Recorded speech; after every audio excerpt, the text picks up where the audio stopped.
These are pretty spooky. So I hope it's late where you are. I'm going to read something pretty spooky that I wrote when I was about 12 years old. I was probably about 12. 12 to 13, I'll bet. I started to become a heck of a horror writer at this time.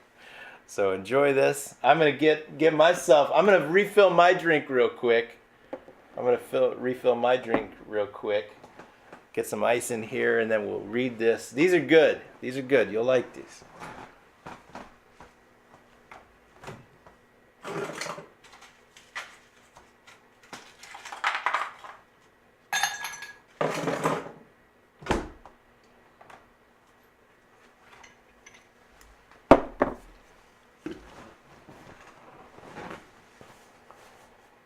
You'll enjoy this. Where'd my tequila go? I just saw it. Why do I lose my alcohol? Oh, there it is. I got it. This will be funny and scary at the same time. I love the Assassin stories. The last Assassin story was really, really good. I was really fond of the last Assassin story. They're pretty good. The last one was really good. Here we go. Prepare yourself.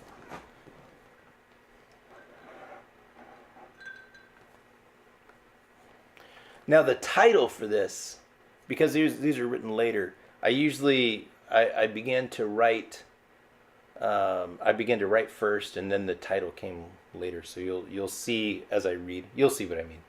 Here we go.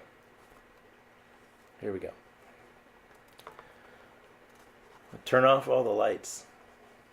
Pour yourself a drink. Turn off all the lights. Get ready. I'm ready. I don't even remember this one, but I'm ready. The Assassin stories are always pretty good. Leslie Ann Hardwin got out of school at 3:15 and walked home. It was a fall day, so she wore a brown sweater and a windbreaker jacket with a zipper. Her hair blew in front of her face. It was dark red. As it flapped into her eyes, she stumbled off the sidewalk and into the street, where she was almost hit by a car. That's some hair. That's fucking whoa. A boy rushed to knock her out of the way. His name was Toby. "Thank you so much," said Leslie. "I need to cut this hair before it kills me." Toby frowned. "No way! Long hair is the best." Leslie thanked him and walked away. "Hey, could I get your phone number?" he asked. "I'm not supposed to give it out," said Leslie. "Oh, come on," Toby cried. "Well, you are kind of cute," she told him, "and you did save my life. Maybe next time." "You are kind of cute, and you did save my life. So maybe next time." That's playing hard to get if I ever saw it. Toby smiled and made a fist. He's like, what is this? Is that like concealed radio? Did he like what was that? He's like, but his fist was clutched, or did he be like, what did I mean by that? I wonder. "You are kind of cute. You did save my life. Maybe next time." Toby smiled and made a fist. She laughed and went home. She's already empowered. She laughed and went home. When she got there, she noticed the front door had been bashed in. "What in the world of St. Mary?" she whispered. I grew up Catholic. What in the world of St. Mary? she whispered. Then she burst inside with tears flying. The living room walls were covered with blood. Muddy tracks and small pebbles were on the floor. "Mom! Dad!" she screamed. She ran upstairs and found them both on the floor with their heads caved in. Pretty gruesome. She was horrified. Then she heard a rough voice call her name from behind. "Leslie," said the voice. "Leslie Ann." She felt her shoulder tapped and spun around. It was Melissa Fingrich, who sat behind her in fourth period math. "Are you going to pass back the papers for our row or what?" Leslie snapped out of it. She was still in school. "Oh, sorry," she said, and grabbed the stack of papers to pass back. She saw her own paper and was surprised to see she got an A. Wow, she thought, I'm better at long division than I thought. Did I say she was in fourth grade? Long division? I don't even know if that's right. Or did I said it was fourth period. No, fourth, anyway. She's better at long division than she thought. Normally Leslie wasn't good at math, but this year she was doing great. Toby sat across from her.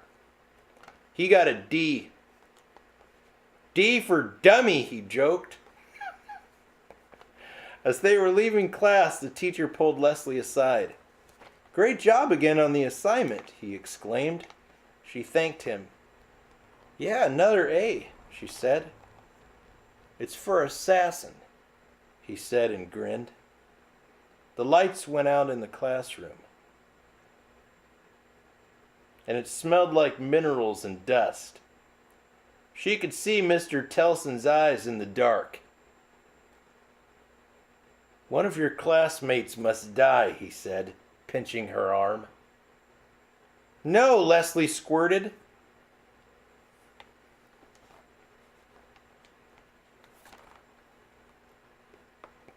"No," Leslie squirted.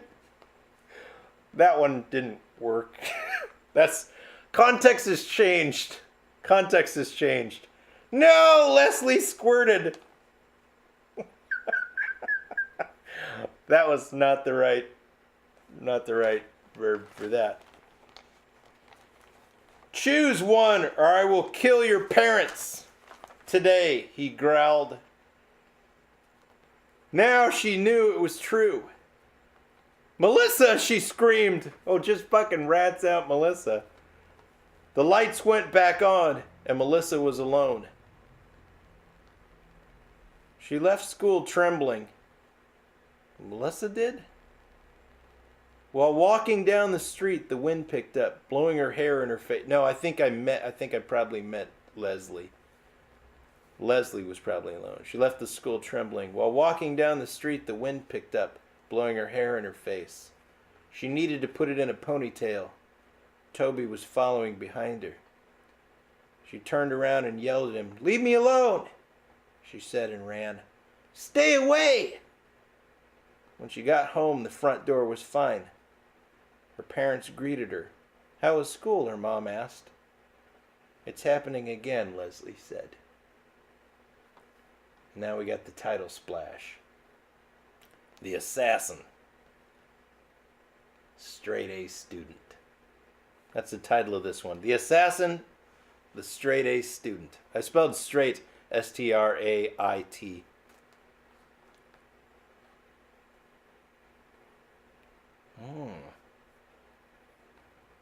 It's interesting. So she said Melissa, so her parents didn't die. It's kind of like an alternate reality thing. 20 years ago, the old miner Roy Telson had killed hundreds of kids, and a small town would never forget. He killed them with a pickaxe, and they seemed to go crazy. Well, they were killed, so yeah, maybe, well, before that or after. But soon life returned to normal and the town forgot. Well, I love how I wrote, in a small town would never forget. But soon life returned to normal and the town forgot. When Leslie realized what was happening, she began to cry. Her parents told her to go do her homework and then come down for dinner. Leslie obeyed. I love how didn't she tell them like it's beginning again or whatever? And they're like, go do your homework, then come down for dinner. Leslie obeyed. She wasn't supposed to give out her phone number either. One of her parents are just really super strict. She did her... Here we go. She did her language arts, science, history, and when it came time to do her math, she remembered Melissa. Oh no, she thought. She ran downstairs. Mom, Dad, turn on the television, she said. Not until you finish your homework, young lady, said her dad. But please, it's important. Check the local news, she demanded. It's not on for another hour, her dad told her. So they sat and waited until 5 o'clock. At 5 o'clock, she learned Melissa had been ripped apart by a pickaxe and her body parts hung from a tree outside her house.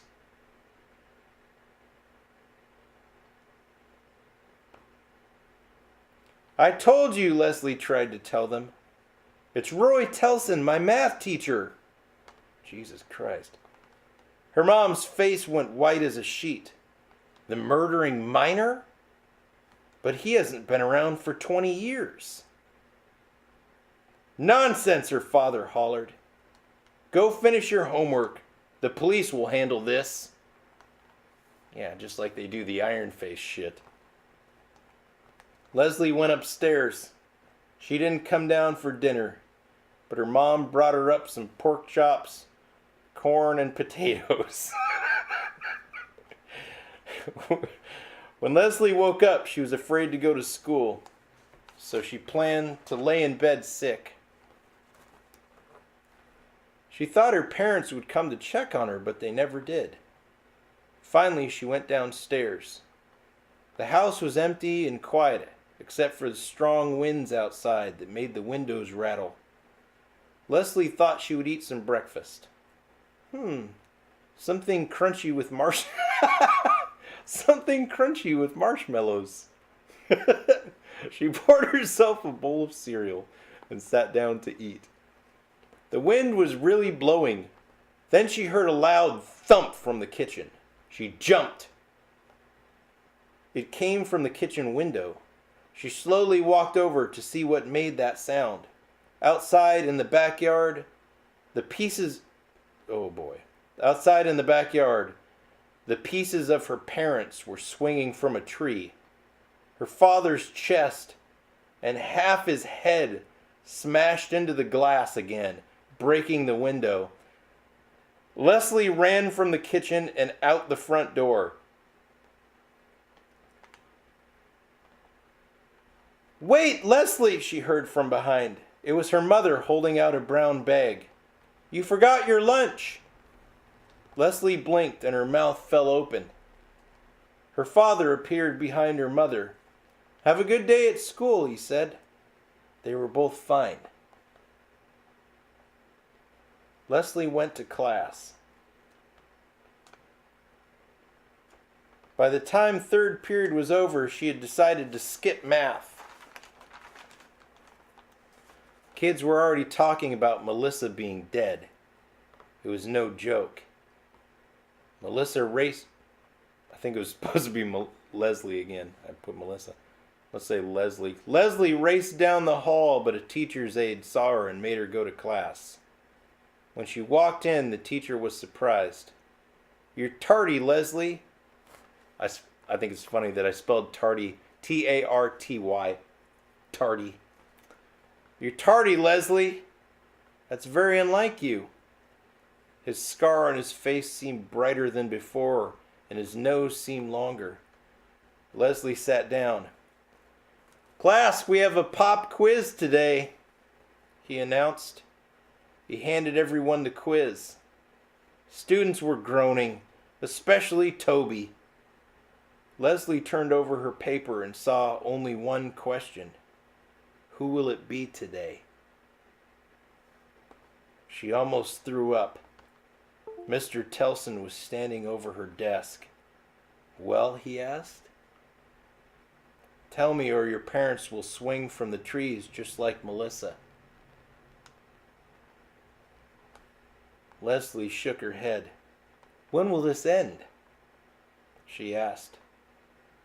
"When you are the only one left," he grinned.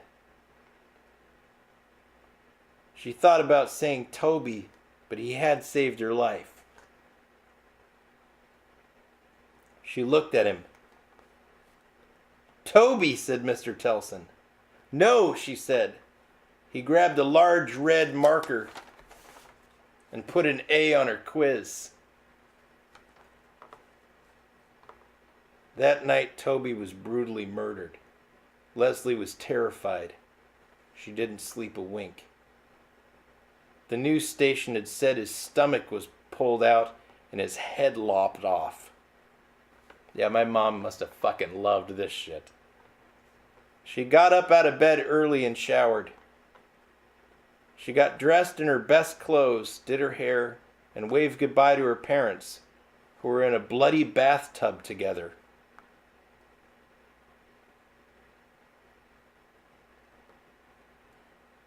She strode to fourth period and sat down in her seat, early. When the bell rang, Mr. Telson walked in and nodded to her. "I'd pick Ryan next," he said, and cackled. "Ryan deserves it."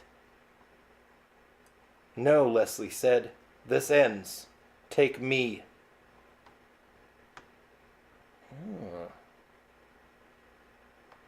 Mr. Telson smacked his lips. "But you are my straight-A student," he said. "Please," she insisted. "I was hoping you would say that," said the old miner. He went to his desk, took a bite out of an apple, and came back with a pickaxe. She felt a rush of warm blood on her chest and legs. Her body began to sink. Everything began to fade and go dark. But she could still see Roy Telson's eyes glowing in the dark. Like last time, except they were smaller and farther away. She faintly heard his voice. Then Ryan's voice. He was saying something to Ryan. "Choose," it sounded like. Leslie let go. The end. Yeah, I can see why that disturbed my mother and my aunt as well. That's a pretty dark ending. Boy, I gotta think about this. That was a doozy. That was pretty dark. That's all we had.